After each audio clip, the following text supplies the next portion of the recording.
Monsieur Wave. Yo, apply. Yo, luta do dede. Luta mo nulo jël moto nga andil ma xaalis. Hello? Bësal mu fay.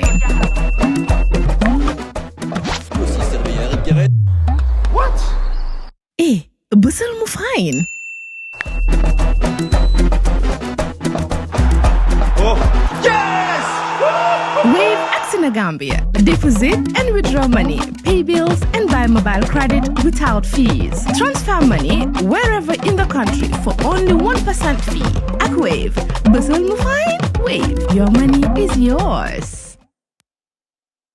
Jar Oil. The company have filling stations across the country, and our rates are relatively cheaper than anyone else across the country. Jar Oil is the biggest producer and distributor of cement in the country with the most competitive prices in the market. Hello again, you're with Coffee Time on West Coast Radio. I am Peter Gomez. On Thursday, the 1st of May 2025, it's Workers' Day, but here we are. Working because we just love to work. And with us is Mr. Halifa Sallah of the People's Democratic Organization for Independence and Socialism, better known as DOI. Alhaji Halifa, as I call him. Welcome back to West Coast Radio. Thank you very much, Peter. Very good. Very, very good. Well, here. It's Workers' Day. I mean, what's your take on the day? It brings memories of the importance of organized labor. I was a very, very young person when we used to hear, we shall not be moved. We shall not be moved just like a tree that standeth by the waterside, we shall not be moved. Unfortunately, nobody taught me that.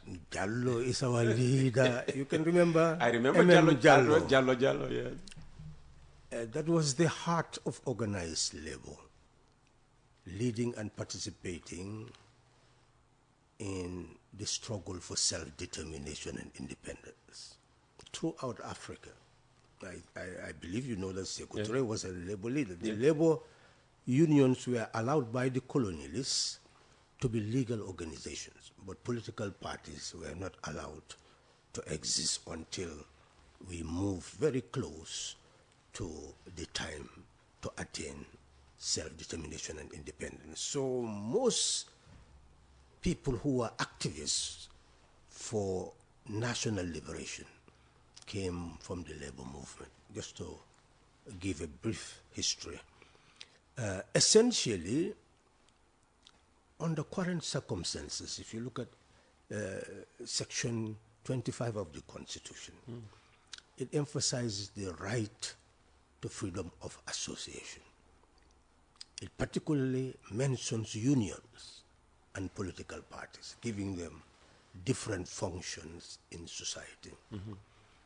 In Doi, we call it people's democracy. If you say people's democracy, that's what people's democracy. Democracy is not simply going to elect the person of your choice, but how do you involve people in the administrative life of society to prevent most of the anomalies that people talk about is when you ensure that all sectors of society are organized. Unions become organized. Women associations are organized groups, youth, etc.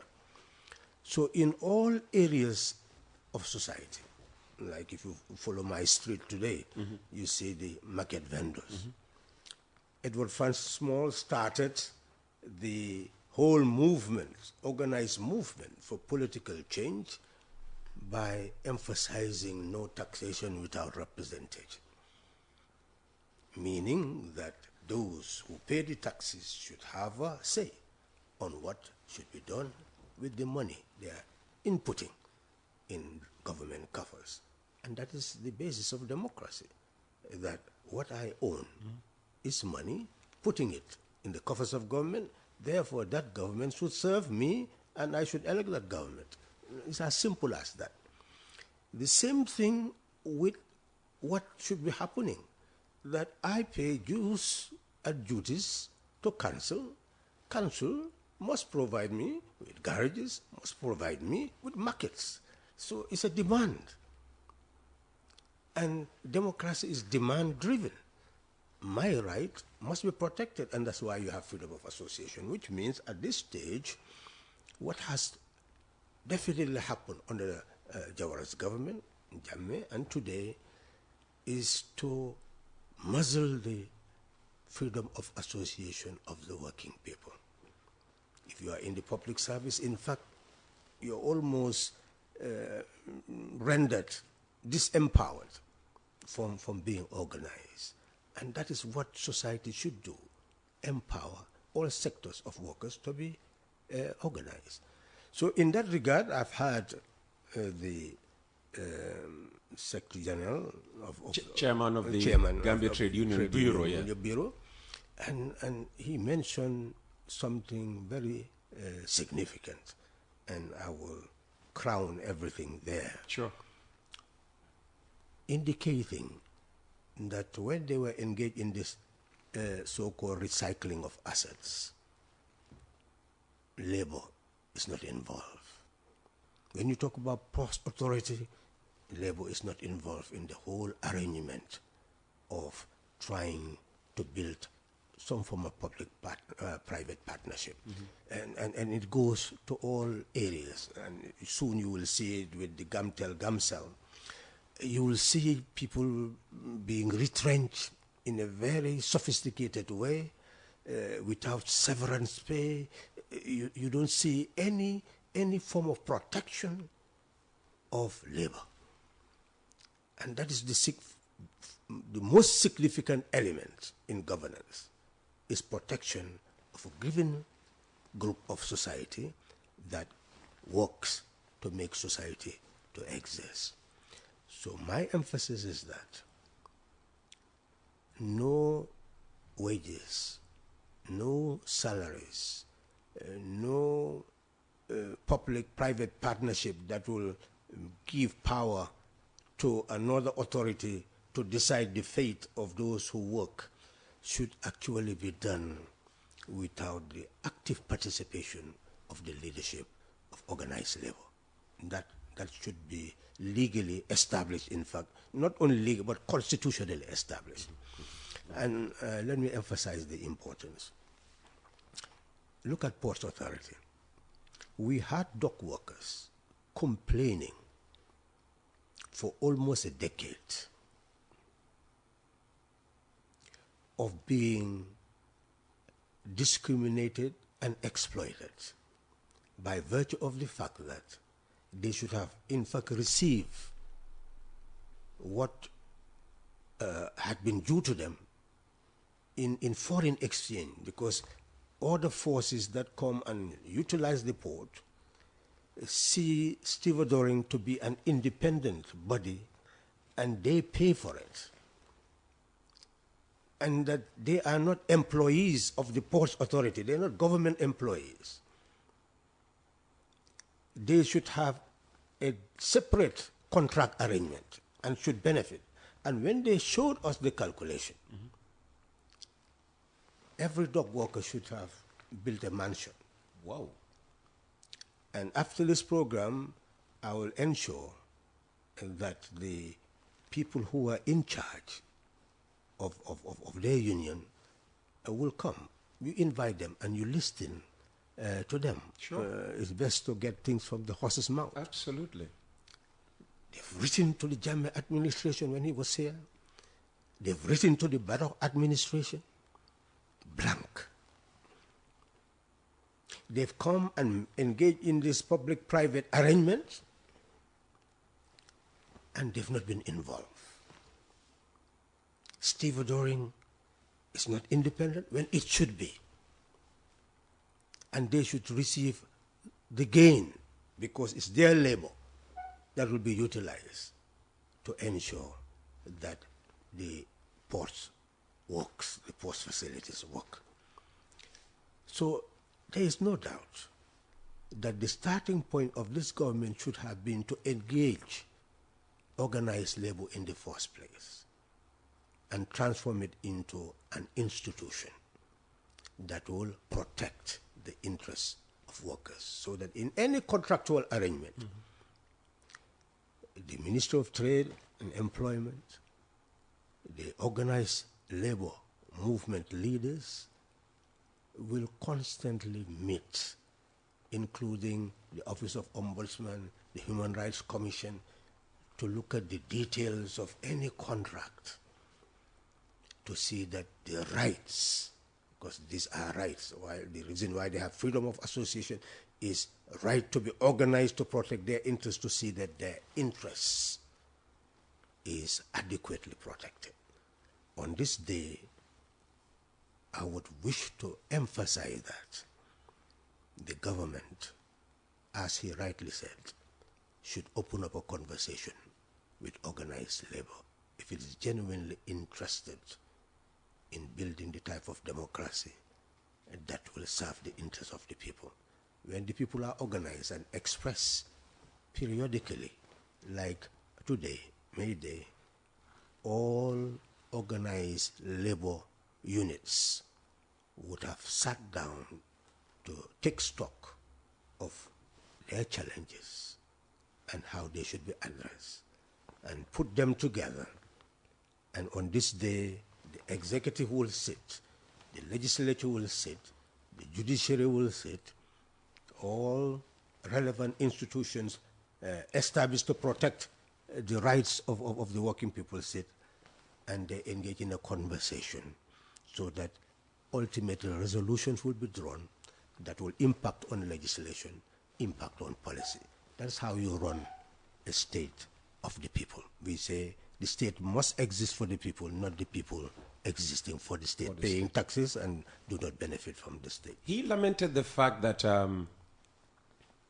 since Barrow came, there has been no representation of worker representative organizations in the National Assembly. You were part of the 5th legislature. Now, of course, we're into the 6th legislature. What could you have done while you were in Parliament to make sure that workers have representation in the National Assembly where laws are made? You see, the colonialists conceived Parliament in that way to a certain degree. That's why they had the conception of nomination. When you see the nominated members of the National Assembly, 5 of them. The idea then was those that will represent organized labor and other civic groups. That was the original conception, until people really felt that, well, by allowing the executive to be appointing people to Parliament is really not democratic. So rather, Constitution should provide for some form of quotas where you say people who are disabled would be able to elect among their ranks a given number of people to represent them in our representative institutions. You could do so with women, you could do so with organized labor. So the future of constitutional evolution should be precisely that. And the consultation to build constitutions should be situated on such a conception, that there will always be people who cannot go to the general society and contest and win elections, but they have special interests which must be protected by society. So in that regard, you would ensure that there is a quota system for such a group, so that they will be electing people from among their ranks whom they believe are competent to represent them. That's the way of the future, and I support that 100%. I don't think many governments, parties at this moment have embraced that. There should be advocacy for that, strong advocacy, and I am sure ultimately that will be the future of representation. Keba also lamented the fact that... but let me add yeah, sure, that go ahead. yes, in Jawara's time it happened, but these are all cosmetic.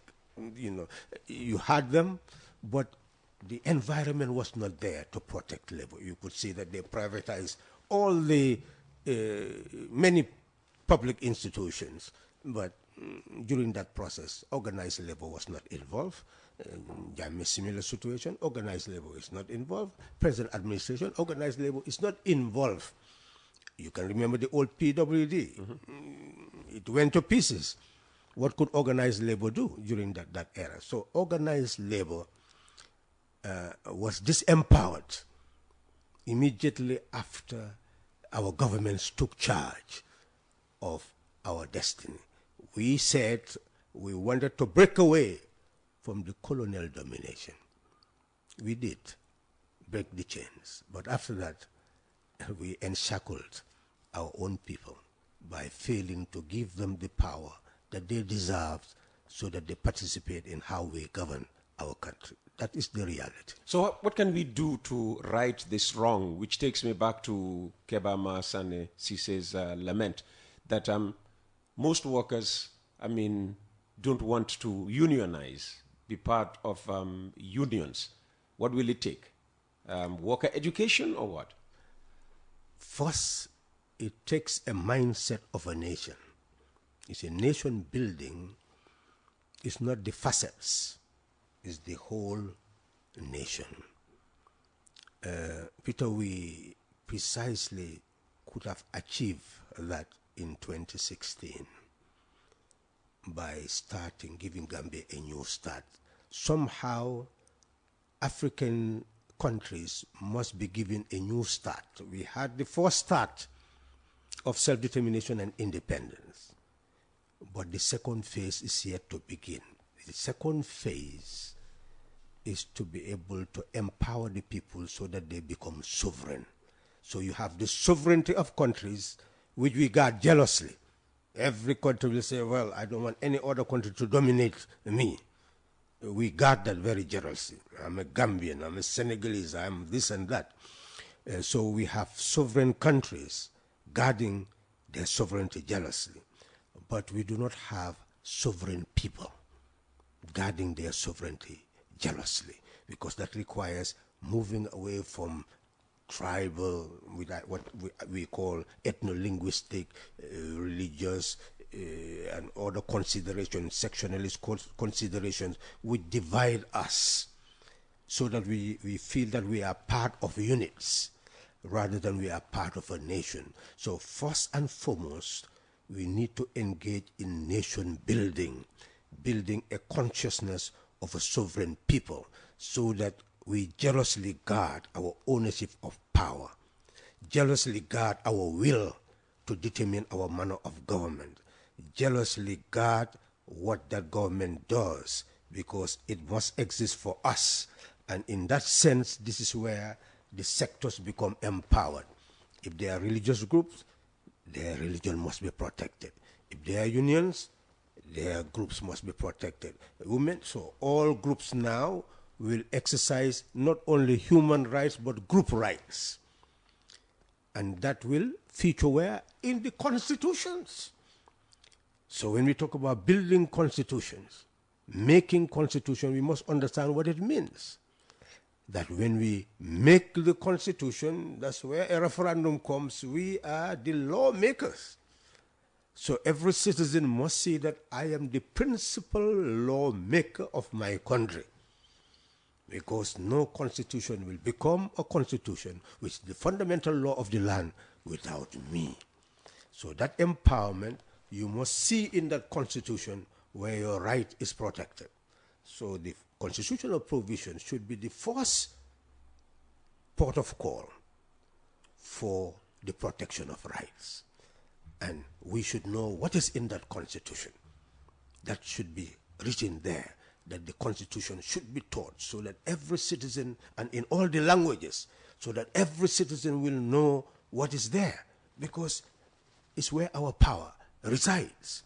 So in that sense, we will not be talking about what we are talking about today, because you will know that when you are going to establish a trade union, the constitution is there, the labor laws are there, A trade union act will be there, which is now showing concretely who in terms of institution building, who in terms of policy making, who in terms of law making, who on the ground in terms of advocacy and protection of rights will be protecting your rights. And that knowledge would have led us not to be where we are today. And you ask the question, where do we start? Precisely that advocacy, that we must become a nation of people who are sovereign, and we must protect each other's sovereignty, and it must be reflected in our constitutions, in our laws, in our institutions, in our practice, in all areas of life. You keep referring to sovereignty and nationhood and all of that, and we have just come out of a debate about independence and Republican status. We celebrate independence every 18th of February with a public holiday, a national public holiday. We hardly ever notice the 24th of April, ever, when this country, 55 years ago, attained Republican status. I mean, what do you make of the debate? Well, it's because we see all those things as holidays instead of a period to reflect, to contemplate where we came from, where we are, and where we are going. You see, a nation must have a conscience, just like a human being must have a conscience. When the conscience is asleep, the human being cannot be just. When the conscience dies, you become a beast. So it is that conscience that was fed with justice, so that it speaks the language of justice. You love justice. You love truth. The reason why we became independent is because we were oppressed in our own homeland. We live in a country and we did not own it. Somebody else owned our country, our land, our waters, could do anything. And if we say, no, you should not be there, that's treason. You are not governing us properly, that's sedition. We cannot write about it, we cannot speak about it. We must only obey. We said, no, this land belongs to us. Therefore, we cannot be strangers in our own homeland. That's why we decided to become independent. The independent took processes. And that's why we need to be guided by people with knowledge of those processes. And clearly, we know that 1965 emerged out of a demand of Pan-Africanists for the gradual attainment of full sovereignty. In 1990, if you look at the testament of the Pan-Africanists, the demand of the Pan-Africanists, they emphasize that the colonial governments must recognize that the land and all its resources really belong to those people they have colonized. And if there's to be independence, then those people must take charge of their land, their oceans, their seas, and all the resources, their waters, and their airspace. And they emphasize that when they entrust that land and all the resources to the people must have full use of them. And they must use as much of the resources as they could for their general welfare. And allow others only to come in if those people will assist them to develop areas where they are not engaged in, but limit their intervention to ensure that as they develop the capacity to take over, they'll be able to take charge. And when they allow them in, they must tax them in such a way that they will be able to utilize the resources to enhance their general welfare. So they were creating a template to guide governments as they emerge towards independence. And the emphasis which led to this transitional arrangement is that first and foremost, they should ensure that there is local government. That's why the councils emerged, and then there was voting for councils prior to having national governments. That they, wherever there were chieftaincies, they should also recognize them, just like you have in Ghana. So the traditional government will also continue to flourish. But they emphasize that as education and experience develop, they must give more power to have self-determination and independence. And that gradual transfer of power is what led to what we call internal self-government, which we attained October in 1963, internal self-government, and then to take what we call external also self-government to be able to really become an independent country to a certain degree.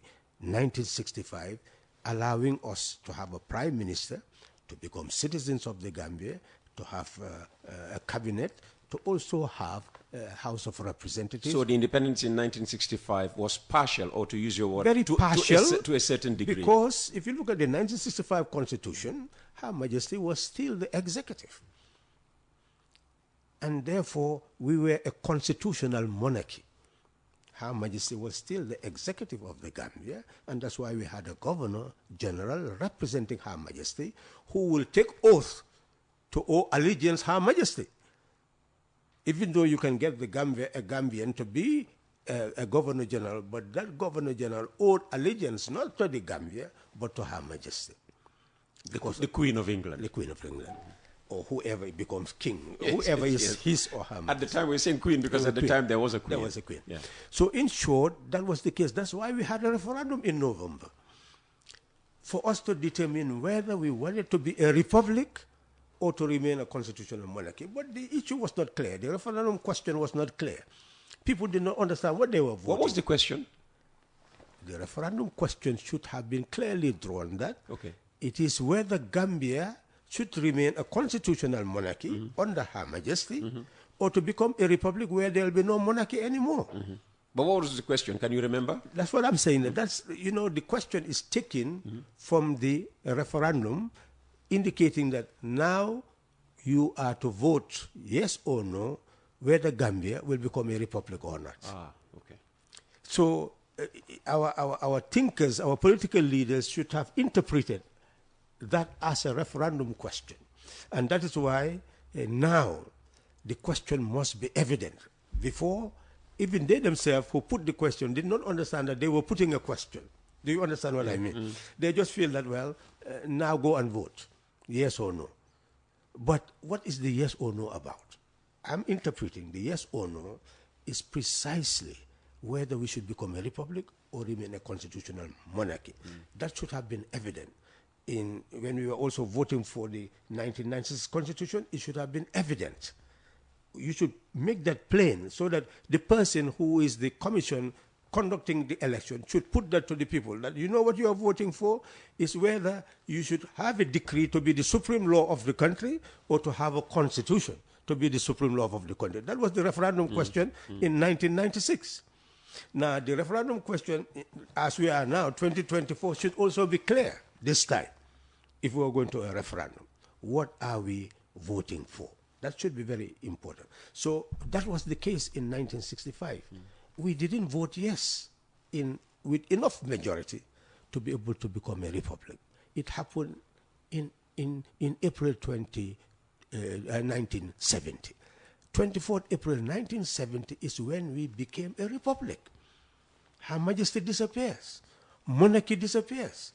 The pound disappears. We become the authority. We actually own the Gambia.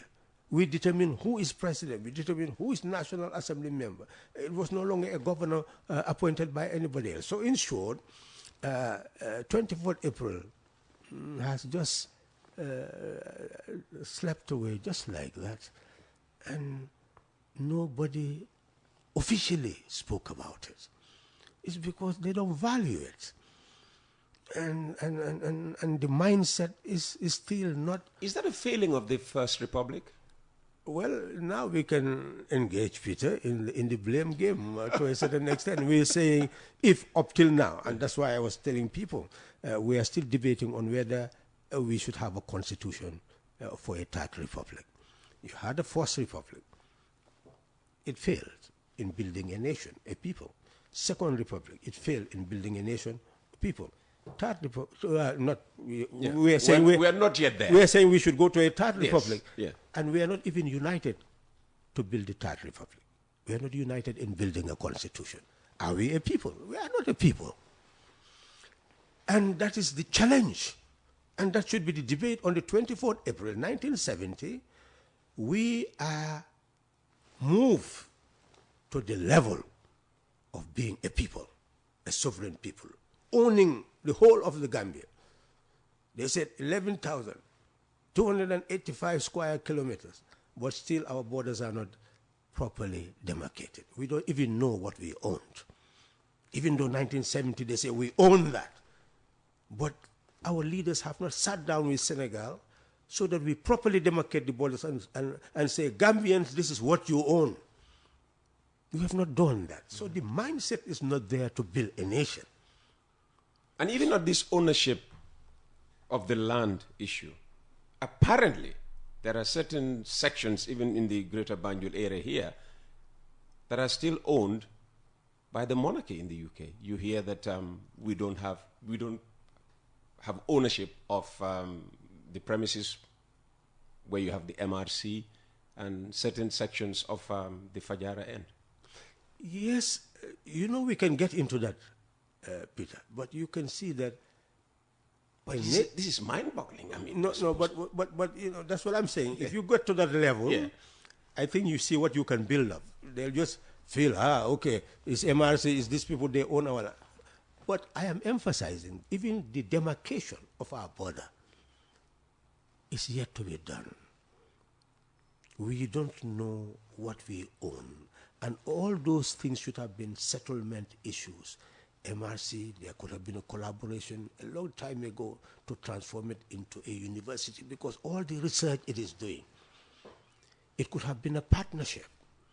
Well, it's part It's part of a UK university, isn't it? Well, what I'm saying here, you understand what I'm saying? I do, yes, I do. This is where a medical school could have been years ago. Built into a sub-regional institution, an international institution, where everything would have changed. So it will not be the dichotomy, you've taken something. We would have benefited and built something that we can now say is our own. That's how development should have taken place. Here people just blame the white people this, the white people that, the white people, but we are not doing anything to build ownership of what should be built almost 60 years ago. What should have been built 60 years ago. So I must emphasize then my conclusion in that regard, that the starting point is now, since it was not done yesterday, it's now for Gambians to sit and ask ourselves the question, what is the meaning of being a sovereign republic? What is the meaning of being a sovereign person? How should I relate to you? This very radio station. What is the objective? You are conveying information.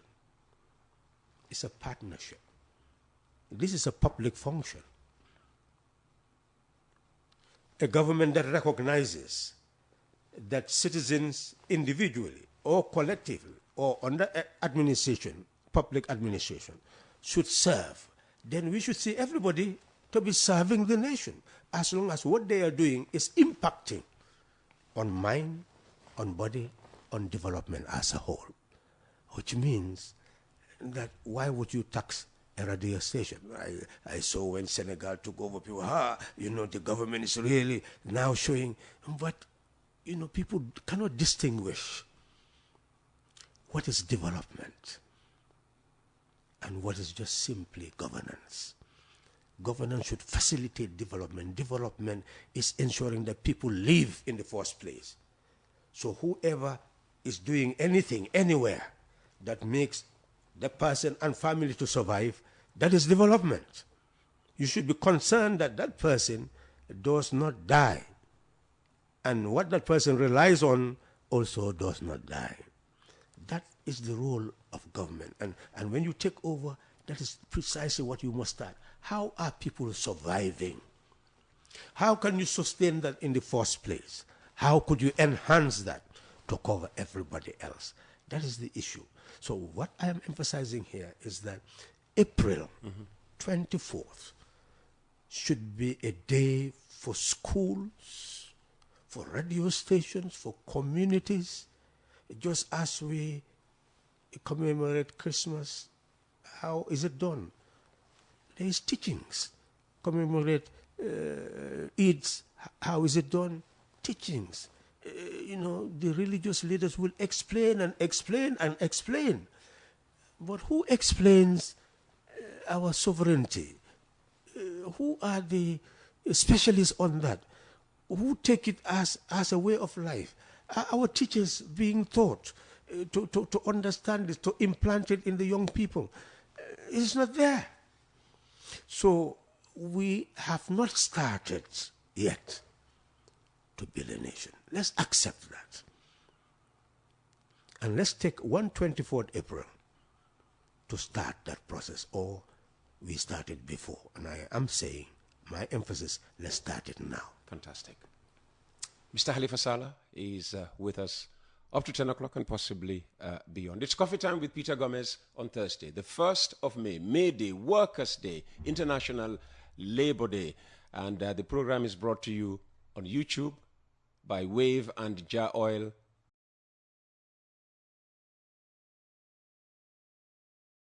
Jar Oil. The company have filling stations across the country, and our rates are relatively cheaper than anyone else across the country. Jar Oil is the biggest producer and distributor of cement in the country with the most competitive prices in the market.